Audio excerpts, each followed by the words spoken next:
Here's where the truth begins. For decades, the world has been told that Africa stumbled on its own, that corruption, tribal conflict, and weak governance doomed entire nations. But what if that story is a lie?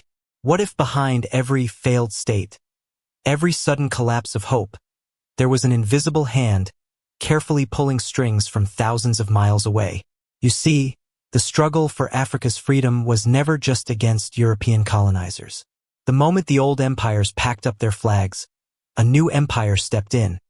An empire without colonies, but with spies, guns, and endless money. An empire headquartered in Washington, D.C. Its weapon, the CIA. Now pause here. Ask yourself, why would America, the land that talks about liberty, democracy, and freedom, work so hard to crush freedom in Africa? Why would it fear leaders who wanted nothing more than dignity for their people? The answer is as disturbing as it is hidden, because real independence threatened America's control. Let's step back. Picture Africa in the late 1950s and early 1960s. The winds of change were blowing. Countries long shackled by colonialism finally saw the gates opening. Ghana declared independence. Congo prepared to stand tall. Ordinary people filled the streets with hope, chanting, marching, believing that tomorrow would belong to them. But hope is dangerous when you're an empire. And in the shadows, the CIA was already watching. Here's the pattern you need to see. Whenever an African leader rose up with boldness, with a vision for his people, suddenly, out of nowhere, chaos would strike.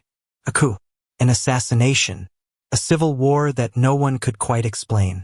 Western newspapers would shrug, say Africa wasn't ready for freedom, and move on. But behind the headlines, decisions were being made in smoke-filled rooms thousands of miles away. And here's the uncomfortable truth. America learned from the fall of European empires. Where Britain and France used armies, America used something more effective. Covert operations. Plausible deniability. A bullet fired by someone else's hand. A government toppled by locals who just happened to have American backing. But the story doesn't stop there. Because in 1961, one leader dared to speak too loudly, too proudly, too fearlessly. His name was Patrice Lumumba. He was young, charismatic, and loved by his people. To Congo, he was the promise of a future no longer dictated by foreign powers. And to Washington, he was a threat that had to be erased. Patrice Lumumba's name still carries weight. For Congo, he was not just a politician. He was a voice that spoke the words millions had been waiting to hear. Words of dignity. Words of true freedom. He rose from nothing. A self-educated man who worked at the post office, and transformed into a leader who ignited an entire nation's hope. But hope, when spoken too boldly, can paint a target on your back. Close your eyes and imagine the moment. June 30th, 1960. Congo's Independence Day. European officials filled the hall, smug and confident that their old colony would remain dependent, weak, and grateful. Then Lumumba took the stage. His speech wasn't scripted to please the West. He didn't bow his head. Instead, he spoke directly to his people. Our struggle, our pain, our blood has brought us here. We are no one's slaves anymore. That speech electrified Congo. But in Washington and Brussels, it set off alarm bells. This was not the kind of leader they wanted. Lumumba wasn't asking permission. He was claiming freedom. And here's the question you must ask yourself.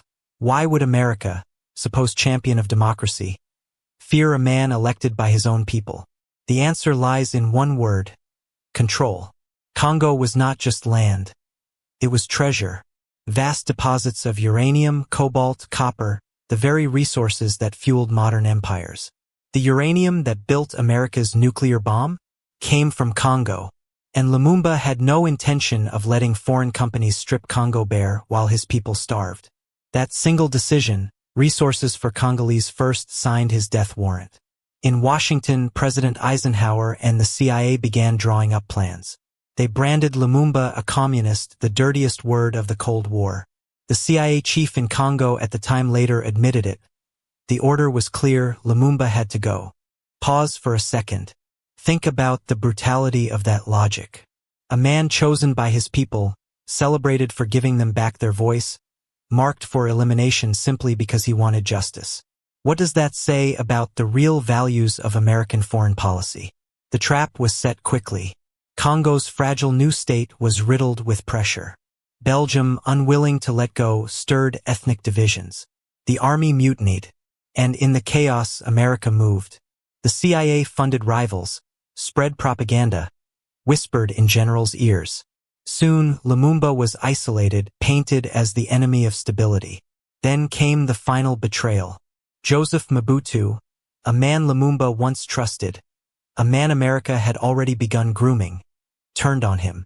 Mobutu seized power in a coup backed with CIA money. Lumumba was captured, beaten, humiliated. Here's where the story turns from politics to pure horror. Lumumba was handed over to his enemies in Katanga, a breakaway region funded and armed by Belgium. On January 17, 1961, he was executed. Shot like an animal in the night, his body chopped to pieces, dissolved in acid. The goal was not just to kill him, but to erase him, to make sure there would be no grave, no shrine, no memory to inspire the next generation. But memory cannot be dissolved in acid. News of Lumumba's death spread across Africa like fire.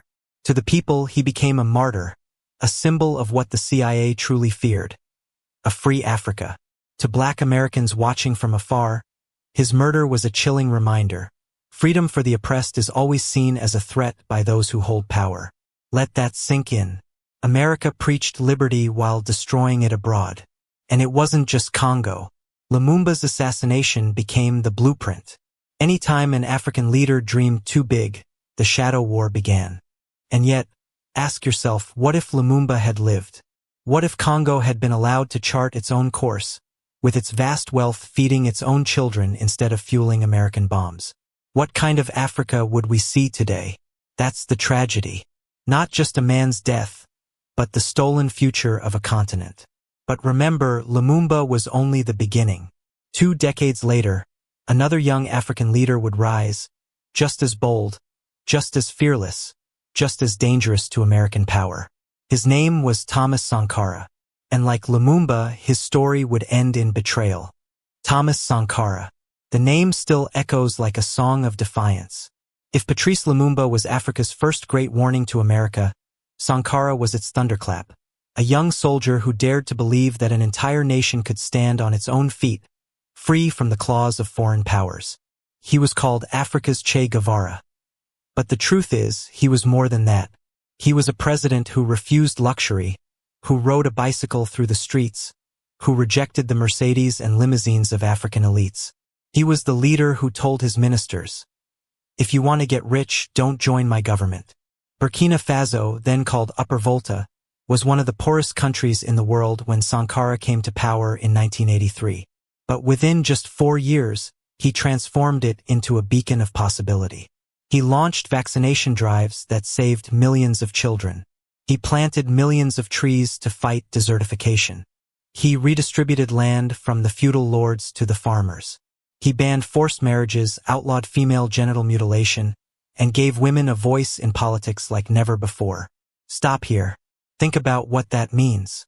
While America preached about progress, here was a young African leader actually delivering it. Without aid, without loans, without bowing to the IMF or the World Bank. Sankara was showing the world that Africa didn't need saving, it needed freedom. And that was his crime. Because if Burkina Faso could rise without Western help, then every African nation could. And if every African nation could, then what use would there be for America's partnerships, France's aid packages, or the World Bank's crushing loans? Sankara wasn't just building a nation. He was shattering the myth that Africa was destined to depend on the West. This is where the shadow war crept in again. Sankara's speeches shook more than just his people. In Addis Ababa, at a meeting of African leaders, he stood before the world and declared, "Debt is a cleverly managed reconquest of Africa. If we do not pay, we will not die. If we do pay, we will die." Those words were dynamite. They cut through the lies and exposed the truth. The debt wasn't charity, it was chains. And Sankara was ready to break them. So what do empires do when someone threatens their control? They do what they did to Lumumba. They wait. They plot. And then they find the weak link. For Sankara, the weak link was Blaise Compaoré, his friend, his comrade, the man who once marched beside him. But friendships mean nothing in the game of empires. Western intelligence knew it. French officials knew it. The CIA knew it. Sankara's greatest ally would become the knife in his back. On October 15, 1987, gunfire erupted in Ouagadougou. Sankara was assassinated in a coup led by Compaoré, a coup that bore the fingerprints of foreign backing. Once again, an African dreamer lay dead. Once again, America and its allies whispered that it was an internal matter. And once again, Africa was told to move on. But Sankara's ghost would not move on. Ask yourself, how many leaders in today's world can say they lived with such honesty, such refusal of corruption, such devotion to their people? He left office with no fortune, no offshore accounts, no palaces. What he left was something far more dangerous to the West. An idea that Africa, united and fearless, could survive without begging. And ideas are harder to kill than men. Look at what's happening today. Across the continent, young Africans wear Sankara's image on their shirts, chant his name in protests, and call for the same dignity he demanded decades ago. In Ouagadougou, statues of Sankara rise as a reminder that betrayal does not erase memory. But here is the bitter truth. Sankara's death was not an isolated tragedy. It was part of the same pattern that killed Lumumba. The same strategy of control, of assassination, of replacing visionaries with puppets.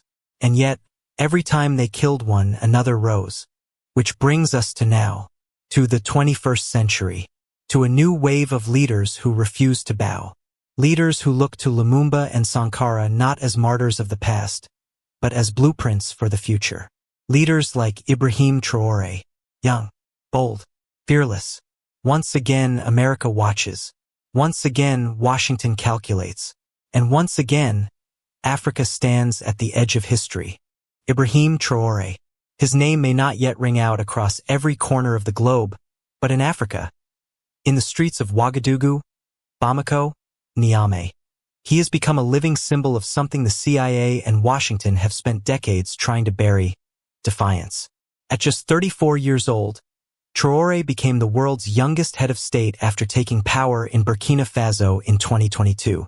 To the West, the headlines painted him as a military strongman, another soldier stepping into chaos. But to his people, especially the youth, he was something else. Proof that Sankara's spirit had not died. Pause and think about that for a moment.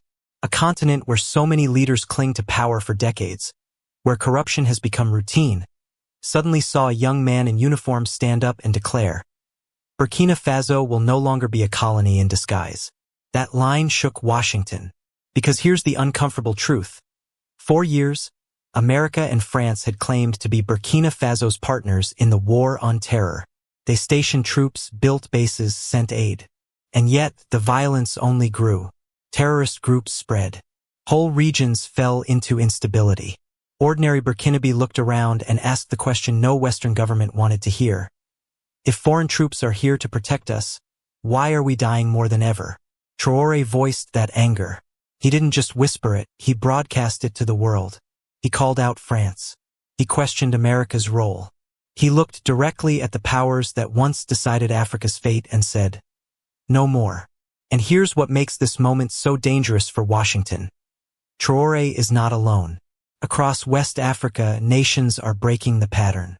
Mali, Niger, Burkina Faso. Together they have begun to push back, to form new alliances that cut out the old powers. They are expelling French troops. They are rejecting IMF dictates. They are choosing to chart their own future, even if it means facing sanctions, isolation, or worse.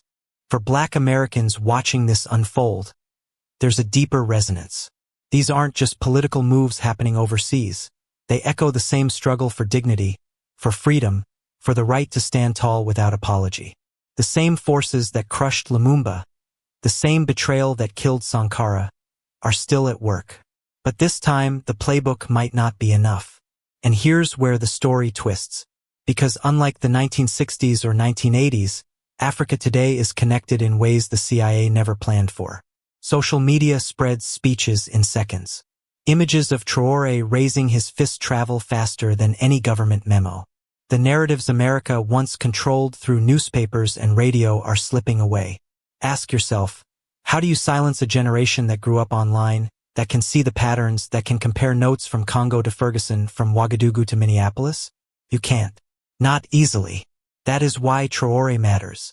Not because he alone can transform Africa, but because he has become the spark for a movement larger than himself. A movement that links the past to the present. Lumumba's cry for dignity, Sankara's dream of independence, now carried forward in the chants of young Africans demanding a future not dictated by Washington, Paris, or Brussels. But, and this is the cliffhanger, you already know how America responds when its control is threatened. History tells us. Propaganda campaigns, economic strangulation, and when those fail, darker options come onto the table. Lumumba was killed. Sankara was betrayed. So the question hangs heavy. What will happen to Ibrahim Traoré? Will he survive the weight of history? Or will he, too, be written off as another tragic figure while the cycle repeats? Here's where the audience must lean in, because this story isn't finished. Africa's fight for freedom is not history. It's unfolding right now. And what happens in Burkina Faso, in Niger, in Mali will echo across the world. And that brings us to you, the viewer. Because whether you are in Harlem or London, Lagos or Toronto, this story touches you. It forces you to ask, if America talks of freedom, why does it fear it so much in Africa? If Washington claims to defend democracy, why does it destroy it the moment Africans try to practice it? The fight for Africa's freedom has always been bigger than borders. It's a mirror. It shows us the truth about power, about race, about whose lives are valued and whose dreams are erased. And maybe, just maybe, leaders like Traoré can break the cycle Lumumba and Sankara could not. Or maybe he too will fall, and another will rise in his place. Because history has proven one thing: Africa refuses to stay silent. History doesn't move in straight lines. It moves in cycles: hope, betrayal, resistance, and rebirth. Lumumba's death was supposed to silence Congo forever. Sankara's assassination was supposed to bury the dream of self-reliance. And yet, here we are in the 21st century, watching those very dreams rise again in the voices of millions. The truth America tried to hide is that every bullet, every coup, every lie could never kill the idea of African freedom. They delayed it, they distorted it, but they could not erase it. Look around today. You see young leaders like Ibrahim Traoré refusing to kneel. You see African nations forming new alliances, rejecting old debts, tearing up unfair contracts. You see ordinary people marching through the streets, raising portraits of Sankara, chanting Lumumba's words, and reminding the world that memory cannot be dissolved in acid, cannot be buried in shallow graves. And here's the part America never wanted you to notice. The fight is not just African. It is global. Every time a Black American looks at the story of Lumumba and sees the same machinery of control at work in their own neighborhoods, over-policing, economic traps, systemic silencing, they feel the connection. Every time an African youth watches the treatment of their brothers and sisters in the West, they feel the same. The struggle is one. The empire may change its face, but its methods remain. So now the question is not just about what happened. It's about what happens next. Will Traoré survive, or will he be cut down like those before him? Will Africa's new resistance be crushed under sanctions and propaganda, or will it spark a fire that even the CIA cannot put out? And most importantly, where do you stand in this story? This isn't a documentary for the archives. This is a mirror. If you are watching from the United States, the UK, or Canada, understand this: your governments wrote these scripts of betrayal. Your tax dollars funded the coups, the assassinations, the puppet regimes. The truth they tried to hide is that freedom was never the goal. Control was. But here's the other truth. Silence makes you complicit. To ignore Lumumba is to approve his murder. To forget Sankara is to accept the betrayal. To shrug at Traoré is to invite history to repeat itself. So I'll leave you with this. Africa's fight for freedom is not over. It is unfolding before your eyes. You can dismiss it or you can recognize it for what it is, the same fight for dignity, justice, and self-determination that every oppressed people has waged. Because one day, when the history books are rewritten, not by Washington, not by Paris, but by Africans themselves, the question will be asked, who stood with freedom and who stood with empire? And when that day comes, where will your name belong?